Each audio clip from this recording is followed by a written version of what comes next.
Hello students, ഇന്നത്തെ ക്ലാസ്സിൽ നമ്മൾ നോക്കാൻ പോകുന്ന ടോപ്പിക്ക് പ്രിൻസിപ്പിൾ ഓഫ് ടാക്യോമെട്രി ആണ്.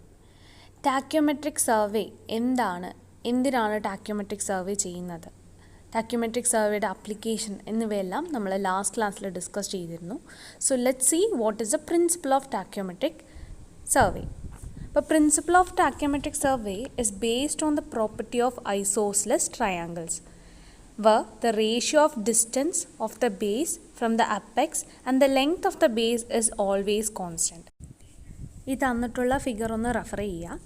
ഇവിടെ O എന്ന് പറയുന്ന പോയിന്റിൽ നമ്മൾ എന്താ ചെയ്യുന്നത്, ഒരു ട്രൈപോഡിൽ നമ്മുടെ തിയോഡലൈറ്റ്, അതായത് ഒരു സ്റ്റേഡിയ ഹെയർസുള്ള ഒരു തിയോഡലൈറ്റ് സെറ്റ് ചെയ്യാണ്.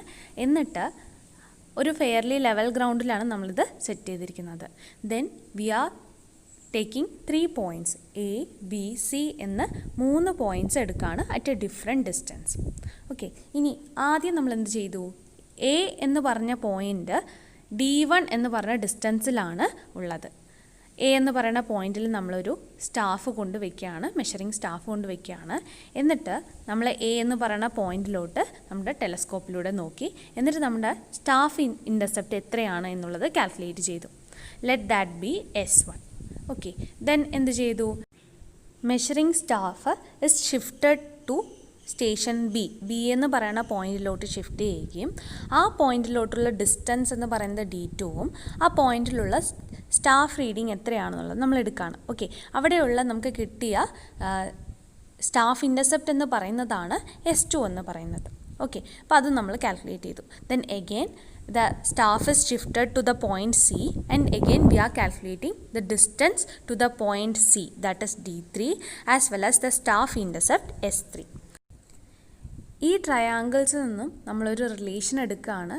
ദാറ്റ് ഈസ് ഇവിടെ തന്നിട്ടുള്ളത് ഒരു ഐസോസിലസ് ട്രയാങ്കിൾസ് ആണ്. എന്നിട്ട് അതിൻ്റെ റിലേഷൻ എടുക്കുകയാണ്. അതായത് D1/S1, അതായത് A എന്ന് പറയുന്ന പോയിന്റിൽ സ്റ്റാഫ് വെച്ചപ്പോഴുള്ള ഡിസ്റ്റൻസും അതുപോലെ ആ പോയിന്റിൽ നമുക്ക് കിട്ടിയ സ്റ്റാഫ് ഇൻ്റർസെപ്റ്റിൻ്റെ റേഷ്യോ D1/S1. അതേപോലെ നെക്സ്റ്റ് സ്റ്റേഷൻ B എന്ന് പറഞ്ഞ സ്റ്റേഷനിലുള്ള ഡിസ്റ്റൻസും സ്റ്റാഫ് ഇൻ്റർസെപ്റ്റും തമ്മിലുള്ള റേഷ്യോ എടുത്തു. അതേപോലെ തേർഡ് സ്റ്റേഷൻ്റെയും നമ്മൾ ഈ ഡിസ്റ്റൻസും സ്റ്റാഫ് ഇൻ്റർസെപ്റ്റും തമ്മിലുള്ള റേഷ്യോസ് എടുക്കുകയാണ്. അതായത് D1/S1 will be equal to D2/S2 will be equal to D3/S3 which will be equal to a constant എന്നാണ് പറയുന്നത്. അതാണ് നമ്മുടെ പ്രിൻസിപ്പിൾ ഓഫ് ടാക്യോമെട്രി എന്ന് പറയുന്നത്. ആ കോൺസ്റ്റൻറ്റ് എന്ന് പറയുന്നതാണ് F/I. അതാണ് F എന്ന് പറഞ്ഞു കഴിഞ്ഞാൽ എന്താണ്, ഫോക്കൽ ലെങ്ത് ആണ്. വെറാസ് I എന്ന് പറഞ്ഞു കഴിഞ്ഞാൽ എന്താണ്, സ്റ്റേഡിയ ഇൻ്റർസെപ്റ്റ് ആണ്. സ്റ്റേഡിയ ഇൻ്റർസെപ്റ്റ് എന്ന് പറഞ്ഞാൽ എന്താണ് പറഞ്ഞു തന്നത്, നമ്മുടെ ക്രോസ് ഹെയർസിൻ്റെ അടുത്തുള്ള സ്റ്റേഡിയ ഹെയറുകൾ തമ്മിലുള്ള ഡിസ്റ്റൻസിനെയാണ് നമ്മൾ സ്റ്റേഡിയ ഇൻ്റർസെപ്റ്റ് എന്ന് പറയുന്നത്, അല്ലേ? അപ്പോൾ F/I എന്ന് പറഞ്ഞാൽ ഒരു കോൺസ്റ്റൻ്റ് ആണ്. ആ കോൺസ്റ്റൻറ്റിൻ്റെ പേരാണ് മൾട്ടിപ്ലയിങ് കോൺസ്റ്റൻറ്റ്. ഇതാണ് പ്രിൻസിപ്പിൾ ഓഫ് ടാക്യോമെട്രി എന്ന് പറയുന്നത്. അതായത് ഓരോ സ്റ്റേഷനിൽ എടുക്കുമ്പോഴും അവിടുത്തെ distance divided by staff intercept എന്ന് പറയുന്നത് വിൽ ബി എ കോൺസ്റ്റൻറ്റ്.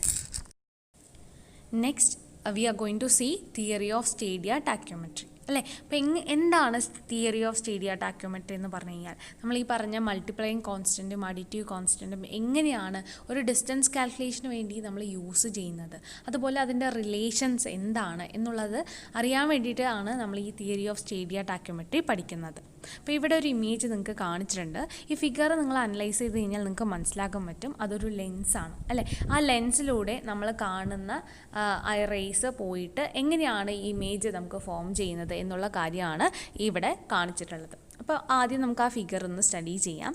അപ്പോൾ ഈ ഫിഗർ എന്ന് പറയുന്നത് ഏതാണ്, ഇതിൽ കാണിച്ചിരിക്കുന്ന ലെൻസ് എന്ന് പറയുന്നത് നമ്മുടെ ഒബ്ജക്റ്റീവ് ലെൻസാണ്, അല്ലേ? ഒബ്ജക്റ്റീവ് ലെൻസിലൂടെയാണ് നമ്മുടെ ഐയിൽ നിന്നുമുള്ള ലൈറ്റ് റേസ് പാസ് ചെയ്തിട്ട് സ്റ്റാഫിൽ പോയിട്ട് ഇൻ്റർസെക്റ്റ് ചെയ്യുന്നത്. എന്നിട്ടാണ് നമ്മൾ റീഡിങ്സ് കാൽക്കുലേറ്റ് ചെയ്യുന്നത്, അല്ലേ? അപ്പോൾ ഇവിടെ ഓരോ ടേംസ് ആയിട്ട് നമുക്ക് നോക്കാം. ആദ്യം ഐ എന്ന് പറഞ്ഞു കഴിഞ്ഞാൽ എന്താണ്, it is the image length ആണ്, ലെങ്ത് ഓഫ് ഇമേജ് ആണ് ഐ എന്ന് പറയുന്നത്. അതെന്ന് പറയണതിൻ്റെ ഹൈറ്റ് നമുക്ക് കാണിച്ചിട്ടുള്ളത്, റെപ്രസെൻ്റ് ചെയ്തിട്ടുള്ളത് A1 A2 എന്നാണ്. ദെൻ അതേപോലെ സ്റ്റാഫിൻ്റെ സൈഡിലാണ് A2 A1 എന്ന് പറഞ്ഞിട്ടുള്ള കാണിച്ചിട്ടുള്ളത്, that is represented as that is staff intercept. അതായത് നമ്മുടെ ലൈറ്റ് റേസ് എന്ന് പറയുന്നത് സ്റ്റാഫിൽ കോയിൻസൈഡ് ചെയ്യുന്ന പോർഷൻ അല്ലെങ്കിൽ സ്റ്റാഫിൽ ഇൻ്റർസെക്റ്റ് ചെയ്യുന്ന പോർഷനാണ് എസ് എന്ന് പറയുന്നത്. അതാണ് നമ്മുടെ സ്റ്റാഫ് ഇൻ്റർസെപ്റ്റ് എന്ന് പറയുന്നത്. ഓക്കെ, ദെൻ ഏതൊരു ലെൻസ് ആയാലും ആ ലെൻസിനൊരു ഫോക്കൽ ലെങ്ത് ഉണ്ടാവും. ആ ഫോക്കൽ ലെങ്ത് ആണ് സ്മോൾ എഫ് കൊണ്ട് റെപ്രസെൻ്റ് ചെയ്തിട്ടുള്ളത്. ഇനി അതേപോലെ തന്നെ നമ്മുടെ ഇൻസ്ട്രുമെൻറ്റിൻ്റെ വെർട്ടിക്കൽ ആക്സിസ് പോയിൻ്റാണ് വി എന്ന് കാണിച്ചിട്ടുള്ളത്. ആ വെർട്ടിക്കൽ ആക്സിസിൽ വരെയുള്ള ലെൻസിൻ്റെ സെൻറ്റർ മുതലുള്ള ഡിസ്റ്റൻസിനെ നമ്മൾ സ്മോൾ ഡി കൊണ്ട് റെപ്രസെൻ്റ് ചെയ്യുന്നു. അതായത് centre of the lens to the vertical axis of the instrument, that distance is represented as small D. ഇനി നമുക്കറിയാം ഏതൊരു ലെൻസിന് ഫോക്കൽ ലെങ്ത് കാണാൻ നമുക്ക് യു വി എന്ന് പറഞ്ഞൊരു ഡിസ്റ്റൻസ് ഉണ്ട് അല്ലേ. യു എന്ന് പറഞ്ഞു കഴിഞ്ഞാൽ എന്താണ്? It is the distance between optical centre and സ്റ്റാഫാണ്. അതേപോലെ വി എന്ന് പറഞ്ഞു കഴിഞ്ഞാൽ distance between optical centre and image ആണ്. ഓക്കെ, അപ്പോൾ ഇത്രയുമാണ് ഇതിൽ വരുന്ന ടേംസ്. ഇതിൽ ക്യാപിറ്റൽ ഡി എന്ന് പറയുന്നതാണ് നമ്മുടെ ഇൻസ്ട്രുമെൻ്റ് സെറ്റ് ചെയ്ത പോയിന്റിൽ നിന്നും, അതായത് ഇൻസ്ട്രുമെൻറ്റിൻ്റെ വെർട്ടിക്കൽ ആക്സിസിൽ നിന്നും സ്റ്റാഫ് വെച്ചിട്ടുള്ള വരെയുള്ള ഡിസ്റ്റൻസ്. അതായത് the distance that we have to calculate അല്ലേ. നമ്മളിപ്പോൾ ഒരു പോയിന്റിലോട്ട് വരെയുള്ള ഡിസ്റ്റൻസ് ആണ് നമുക്ക് കാൽക്കുലേറ്റ് ചെയ്യേണ്ടത്. അപ്പോൾ അത് ആണ് ക്യാപിറ്റൽ ഡി എന്ന് പറയുന്നത്, ഇൻസ്ട്രുമെൻറ്റിൻ്റെ വെർട്ടിക്കൽ ആക്സിസ് മുതൽ സ്റ്റാഫ് വരെയുള്ള distance. For finding the distance capital D നമ്മളിവിടെ രണ്ട് ട്രയാങ്കിൾസ് ആണ് എടുക്കുന്നത് from this figure. That is triangle small a1 O small a2 and the second triangle capital A1 O capital A2. ഈ രണ്ട് triangles use ചെയ്തിട്ട് അതിൻ്റെ relation use ചെയ്തിട്ടാണ് നമ്മുടെ ഫൈനൽ ഇക്വേഷൻ ഡി എന്നുള്ള ഡിസ്റ്റൻസ് നമ്മൾ കാൽക്കുലേറ്റ് ചെയ്യുന്നത്. From similar triangles small a1 O small a2 and triangle capital A1 O capital A2, we get a relation that I by S is equal to V by U, and from this equation we can derive it V is equal to I into U by S. We know that lens formula എന്ന് നമ്മൾ പഠിക്കുന്ന formula എന്താണ്? 1 focal length is equal to 1 V plus 1 U ആണ്. അപ്പോൾ ആ ഇക്വേഷനിൽ യുവിന് പകരം നമ്മൾ തൊട്ട് മുന്നേ കാൽക്കുലേറ്റ് ചെയ്ത ഇക്വേഷൻ സബ്സ്റ്റിറ്റ്യൂട്ട് ചെയ്യാം. So from this we get it as 1 divided by I into U divided by S plus 1 U is equal to 1 F. അതിനെ സിംപ്ലിഫൈ ചെയ്യാം. So S divided by I into U plus 1 U is equal to 1 F. ഈ left hand side നോക്കുകയാണെന്നുണ്ടെങ്കിൽ അവിടെ 1 U എന്ന് പറയുന്നത് common ആണ്. So നമുക്കത് പുറത്തേക്ക് എടുക്കാം. Then we get 1 U into S by I plus 1 is equal to 1 F എന്ന് കിട്ടും. So U is equal to S by I plus 1 into F. നിങ്ങൾക്ക് ഫിഗർ നോക്കിയാൽ മനസ്സിലാവും the capital D, the distance is equal to U plus small D എന്ന് പറയുന്ന ദൂരമാണ് അല്ലേ. അപ്പോൾ capital D is equal to U plus D ആണ് വരുന്നത്. നമുക്ക് യുവിൻ്റെ വാല്യൂ ഈ ഒരു ഇക്വേഷനിൽ സബ്സ്റ്റിറ്റ്യൂട്ട് ചെയ്യാം. D is equal to U plus ടിയിൽ സബ്സ്റ്റിറ്റ്യൂട്ട് ചെയ്യാം. So we be getting our D is equal to S by I plus 1 into F plus D എന്ന് കിട്ടും. ഇനി എഫിനെ ഉള്ളിലോട്ട് മൾട്ടിപ്ലൈ ചെയ്യുക. S by I into F plus F plus D. എന്നിട്ട് ഇതിന് ഞാനൊന്ന് സിംപ്ലിഫൈ ചെയ്തിട്ടുള്ളൊരു ഫോർമാറ്റിൽ എഴുതുകയാണ് F by I into S plus F plus T. അപ്പോൾ ഇവിടെ നമുക്ക് രണ്ട് കോൺസ്റ്റൻസ് ആണ് കിട്ടുന്നത് അല്ലേ. എഫ് ബൈ ഐ എന്ന് പറയുന്ന ഒരു കോൺസ്റ്റൻറ്റും ഉണ്ട്, എഫ് പ്ലസ് ഡി എന്ന് പറഞ്ഞൊരു കോൺസ്റ്റൻറ്റും ഉണ്ട്. ഈ രണ്ട് കോൺസ്റ്റൻസിനെയാണ് നമ്മൾ ടാക്യോമെട്രിക് കോൺസ്റ്റൻറ്റ് എന്ന് പറയുന്നത്. ഇതിൽ എഫ് ബൈ ഐ എന്ന് പറഞ്ഞാൽ എന്താണ്?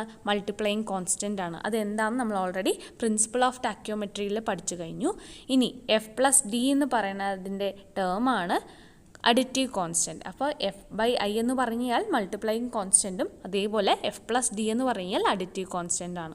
ഇനി ഒരു അനാലിറ്റിക്കൽ ലെൻസാണ് നമ്മൾ യൂസ് ചെയ്യുന്നതെങ്കിൽ, ഇന്ന ടാക്യോമീറ്ററിൽ യൂസ് ചെയ്യുന്നതെങ്കിൽ അവിടെ മൾട്ടിപ്ലൈയിങ് കോൺസ്റ്റൻ്റ് എന്ന് പറയുന്നത് 100ഉം അഡിറ്റീവ് കോൺസ്റ്റൻ്റ് എന്ന് പറയുന്നത് 0 ആയിട്ടാണ് എടുക്കുന്നത്. അപ്പോൾ ഇത്തരത്തിലൊരു കോൺസ്റ്റൻറ്റ് യൂസ് ചെയ്യുകയാണെന്നുണ്ടെങ്കിൽ എബോ ഇക്വേഷൻ എന്താവും എന്ന് നോക്കൂ. D is equal to 100 into S plus F F+T എന്തായിരിക്കും 0 ആയിരിക്കും. So we will be getting the formula as D is equal to 100 into S. അങ്ങനെയാണെങ്കിൽ സ്റ്റാഫ് ഇൻ്റർസെപ്റ്റ് മാത്രം അറിയുകയാണെങ്കിൽ നമുക്ക് സുഖമായിട്ട് distance between the station and the staff easy ആയിട്ട് calculate ചെയ്യാനായിട്ട് പറ്റും. ഓക്കെ, ഇനി എല്ലാ കേസുകളിലും അഡിറ്റീവ് കോൺസ്റ്റൻറ്റ് 0 ആകണമെന്നില്ല എന്നാണ് പറയുന്നത്. അത് 30 to 60 സെൻറ്റിമീറ്റർ വരയ്ക്കും വേരി ചെയ്യാം എന്നുള്ള കേസും പറയുന്നുണ്ട്. പക്ഷെ നോർമലി നമ്മൾ ക്വസ്റ്റ്യൻ സോൾവ് ചെയ്യുന്ന സമയത്ത് നമുക്ക് 0 ആയിട്ടാണ് നമ്മൾ എടുക്കാറ്. അതേപോലെ മൾട്ടിപ്ലൈയിങ് കോൺസ്റ്റൻറ്റ് 100 ആയിട്ടാണ് എടുക്കുക. ലാസ്റ്റ് ക്ലാസ്സിൽ നമ്മൾ പറഞ്ഞിരുന്നു, നമ്മൾ ടാക്യോമെട്രിക് സർവേ ചെയ്യുന്ന സമയത്ത് നമ്മളൊരു എക്സ്ട്രാ ഒരു ലെൻസ് യൂസ് ചെയ്യുന്നുണ്ട്.